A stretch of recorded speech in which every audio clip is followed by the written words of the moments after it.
Hola, ¿qué tal? En esta oportunidad vamos a seguir trabajando con el micrófono, pero lo que vamos a hacer es encontrar o hacer un análisis de frecuencia de la señal que está recibiendo.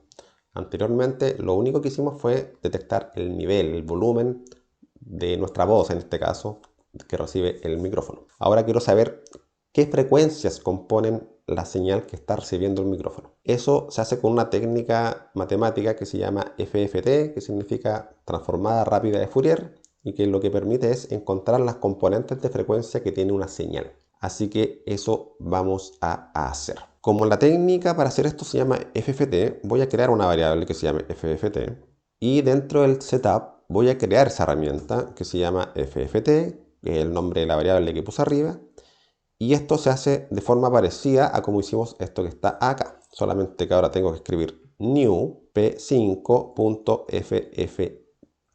con mayúscula todo eso. Esta FFT recibe dos parámetros. El primer parámetro va entre 0 y 1, menor que 1 estricto, digamos, que por experiencia funciona bien con un número 0.9. De ahí lo vamos a cambiar para que veamos cómo cambia esto. Y el segundo parámetro debe ser un número de potencia en base 2, o sea, 2 elevado a un entero. Por ejemplo, 512 es 2 elevado a 9. Está permitido. 2 elevado a 10 es 1024, que también está permitido. Si yo pongo un número distinto que no sea una potencia de base 2, no me va a funcionar, y esto es porque la técnica FFT, que me permite conocer las frecuencias de una señal, funciona mejor o está diseñada cuando la cantidad de datos que analizo es una potencia en base 2. O sea, este número significa eso o representa eso, la cantidad de datos que estoy analizando en cada instante. Así que esto tiene que ser una potencia en base 2. Voy acá a dejarlo en 512, de ahí lo podemos cambiar. Y acá, para visualizar bien, voy a hacer que coincida eso. Voy a poner 512 de ancho y el alto da un poco lo mismo, voy a dejarlo ahí. Si yo ejecuto eso, me muestra un canvas ahora de ancho 512 y de alto 400 píxeles. Entonces, ¿qué puedo hacer con esto? Ahora, lo que quiero analizar es la señal que entra por el micrófono. Así que lo que tengo que hacer acá es FFT. Tengo que establecer cuál es la entrada, cuál es la señal que voy a analizar. Y esto se hace de la siguiente forma, escribiendo set input. Dentro del paréntesis tengo que poner qué es lo que estoy analizando. Lo que estoy analizando es la señal mic, la señal del micrófono, que es una variable que yo creé acá arriba y que está recibiendo el audio del micrófono en esta oportunidad. Así que eso es lo que voy a analizar. Así que si yo ejecuto, de nuevo no hay error y esto sigue funcionando bien. Cuando uno conoce las frecuencias de la señal que está recibiendo el micrófono, se obtiene lo que llamamos un espectro de frecuencia. Así que voy a generar una variable local que se llame espectro, y este espectro va a contener en cada frecuencia la amplitud. O sea, si hay una frecuencia que esté sonando más fuerte que las demás, va a verse o se va a representar con un número más grande que para las otras frecuencias. ¿Cómo obtengo esto?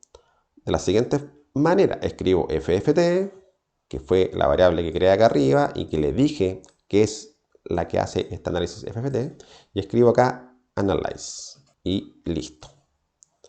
Si yo hago esto, este espectro se transforma en un arreglo que tiene muchos elementos que corresponde a cada frecuencia, y a cada frecuencia me entrega una amplitud respectiva a cada frecuencia. En realidad este espectro lo que se obtiene es la amplitud solamente. No me dicen la frecuencia a la que está, pero están ordenadas de menor a mayor. Así que yo sé que si yo grafico esto, a la izquierda van a estar los datos para las frecuencias menores y a la derecha van a estar las frecuencias más altas. Así que acá este espectro es un arreglo, entonces acá yo puedo dibujar esto. Así que para dibujar esto, quizá ejecutemos acá, voy a escribir espectro para ver qué me muestra en la consola, y dice no está definida, claro, porque es una variable local, así que quizás sería mejor poner acá let espectro, y dentro de la función draw, ahí sí. Entonces ahora sí espectro es una variable global. Ejecuto, escribo espectro y aquí me entrega un arreglo de 512 elementos y cada uno de estos elementos o cada uno de estos índices corresponde a una frecuencia. Por ejemplo, la primera frecuencia tiene una amplitud de 150, la segunda frecuencia 165, hay unas que tienen amplitud más grande, hay otras que tienen amplitud más chica, y así hasta el 511. ¿Por qué 511? Porque esto empieza a contar de 0, así que en realidad son 512 elementos. Si yo acá pongo, por ejemplo, 1024 y ejecuto, entonces voy a la consola, escribo espectro y acá me va a entregar un arreglo de 1024 elementos con la amplitud para cada una de las frecuencias del espectro. Voy a volverlo a 512, quizás después voy a jugar un poquito más con esto. Lo dejamos a 512 y ahí está. Como este espectro es un arreglo, yo quiero dibujarlo. Para dibujarlo voy a hacer uso de la función BeginShape, que me permite dibujar con diferentes vértices. Voy a poner acá EndShape y acá voy a poner un for. Y este for lo que quiero que haga es que me recorra todo el arreglo del espectro. Así que voy a poner acá for let i igual a 0. Ustedes ya saben que para acceder a la longitud del espectro, yo acá tengo que poner espectro.length. De esa forma va a ir desde 0 hasta 511, porque cuando sea 512 ya no va a ser menor que la longitud del espectro. Y acá pongo i más más. Y acá dentro del for voy a poner vertex. Y acá voy a poner, acá tengo que incluir componente X y componente Y. La componente X va a ser Y en realidad, Y latina. Y la altura va a ser espectro en su posición Y. Así que acá está. Voy a ver qué pasa si hago esto. Voy a ejecutar y ahí se muestra el espectro. Si yo silbo, se marca una frecuencia única o mucho más grande que las demás. Pero me incomoda porque aquí de alguna forma se está mostrando hacia abajo y me está pintando de blanco y se ve un poco raro. Así que acá en EndShape, o lo que voy a hacer es no pintar esta figura. Ahí está. Eso ya es cómodo. Puedo darle un grosor de línea un poco distinto.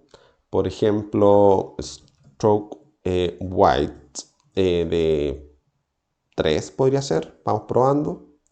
Ahí me muestra una línea un poco más gruesa. Y otro que podemos hacer es invertirlo esto verticalmente. Así que para eso lo que voy a hacer es lo siguiente. Voy a poner acá una variable local que se llame amplitud. Y acá voy a ocupar una función map. Así que acá lo que voy a hacer es recibir este valor, control C, que va entre un valor 0 y un valor, no sé, voy a jugar acá un poquito, 200. Y quiero que cuando sea mínimo me lo muestre abajo, o sea, en la posición height, eso quiere decir acá abajo, y que cuando la amplitud sea mayor me lo muestre más arriba, o sea, cuando una posición y sea menor. Voy a correr esto un poquito, y acá voy a poner, por ejemplo, 0 o 100, veamos qué pasa. Pero acá todavía tengo que cambiar este espectro y por amplitud.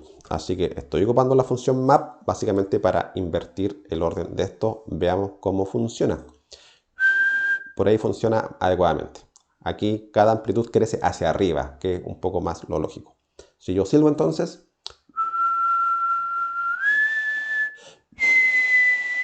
puedo ir notando que el pic que se eleva se va corriendo hacia la derecha en la medida que la frecuencia es más grande.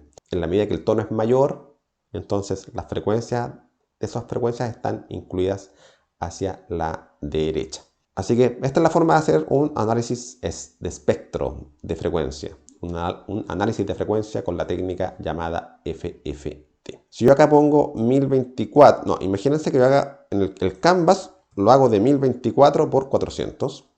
Ahí está, se me sale un poquito de la pantalla, ahí está.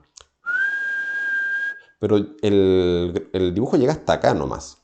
Entonces, ¿y eso es por qué? Porque este 512 se sigue manteniendo ahí, dentro de la FFT. Así que si yo acá pongo 1024, entonces ahí sí el espectro de frecuencia abarca todo el ancho del canvas. Así que ahí estoy haciendo uso de todo el ancho.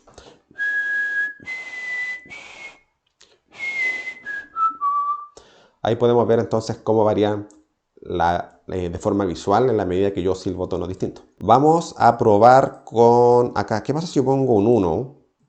Si yo pongo un 1 y ejecuto acá, me reclama. No me entrega ningún error, pero no veo nada. Si yo pongo 0.9 de nuevo, ejecuto y ahí funciona adecuadamente. Si yo acá pongo un número más chico, por ejemplo 0.1, y ahí esto, fíjense que varía muy rápido. Así que quizás es un poco incómodo verlo así. Por eso yo encuentro que, no sé, pues, si pongo 0.5, también funciona de forma parecida a que si pongo 0.1 no se nota mucho la diferencia. Yo encuentro que si acá pongo 0.9 esto se ve adecuadamente. No es molesto, esto no varía tan rápido y me entrega la información que yo quiero observar. ¿Qué pasa si yo pongo un número mayor que 0.9 y menor que 1? O sea, ¿qué pasa si yo acá pongo 0.99? Si yo ejecuto, fíjense que la información, el análisis de frecuencia se muestra y como que demora más en caer.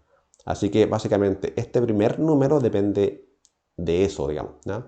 De cómo varía la información que se está mostrando en pantalla. Si yo hago un número más grande todavía, 0.9999 y ejecuto, ahí se ve muy lento, digamos, quizás me fui un poquito al extremo, voy a borrar un 9 y ahí se ve, si yo silbo, puedo observar que esa frecuencia existió y no va a desaparecer en mucho tiempo. Así que si yo quiero que desaparezca de forma más o menos rápida, creo que un valor adecuado es poner ahí un 0.9. Ahí está la frecuencia, pero desaparece bastante rápido y no me incomoda para lo que quiero seguir viendo. Esta línea yo la puedo cambiar, puedo poner el color que yo quiera, puedo cambiar el fondo de color, puedo hacer lo que quiera con esto, ¿no? Puedo hacer que un cuerpo se mueva solo cuando una cierta frecuencia supere un cierto valor. Si hablo con frecuencias bajas, quizás no va a pasar nada en el canvas, y cuando hable con frecuencias altas, quiero que pase algo, y eso yo lo puedo programar para que funcione. Así que no solo podemos interactuar con la amplitud, con el volumen de un sonido, sino que también podemos interactuar con las frecuencias que componen ese sonido. Eso sería este video. Nos vemos en un próximo video.